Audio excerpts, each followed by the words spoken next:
va finir une autre Mishnah.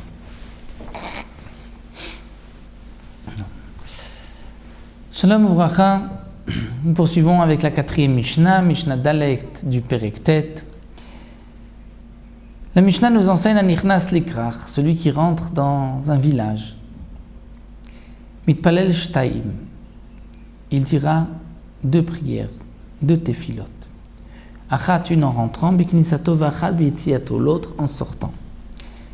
Avant de rentrer, il va prier qu'il puisse rentrer dans ce village en paix.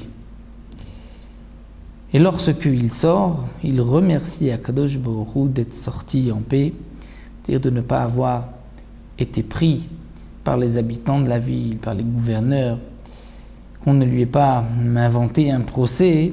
Il doit remercier Akadosh Baruch Hu, puisqu'à l'époque, il y avait des villes, il y avait le gouverneur du village de la ville, et en rentrant, on n'était pas sûr de sortir. Ben Azai lui dit Arba, 4 tfilot, Shtaim beknisato, 2 en rentrant, et Shtaim betziato, et 2 en sortant. C'est-à-dire, nous explique le Barthénois, en rentrant, il prie de rentrer Beshalom. Lorsqu'il est rentré, il remercie Akadosh Baruch Hu d'être rentré en paix dans ce village. Lorsqu'il veut sortir, il prie de pouvoir sortir en paix. Et lorsqu'il est sorti, il remercie Hachem d'être sorti en paix. Et donc la Mishnah poursuit en disant Venoten oda'a le'she'avar vetzoek le'atid lavo. C'est-à-dire qu'il remercie sur le passé et il prie sur le futur. Il faut toujours, lorsqu'on remercie Akadosh Baruch Hu, prier aussi sur le futur, comme c'est marqué dans le Pasuk où Léa a remercié Akadosh Baruch Hu lorsqu'elle a eu Yehuda, mais elle n'a pas prié pour l'avenir, et c'est marqué Vata'amod miledet.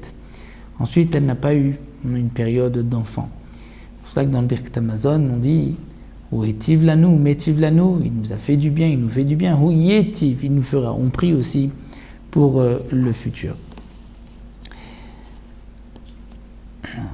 Donc les Mefarshim rajoutent juste qu'il s'agit d'une grande ville où les gens risquent de lui chercher une quelconque histoire pour le juger, et lui prendre son argent et ses biens. Donc c'est pour cela qu'il faudra prier avant de rentrer et en sortant qu'Akadosh Baruch Hu le protège en traversant ce village. Nous arrêtons là, il nous reste donc une dernière Mishnah, la dernière Mishnah du 9e Pérek et de toute la Masechet Berachot.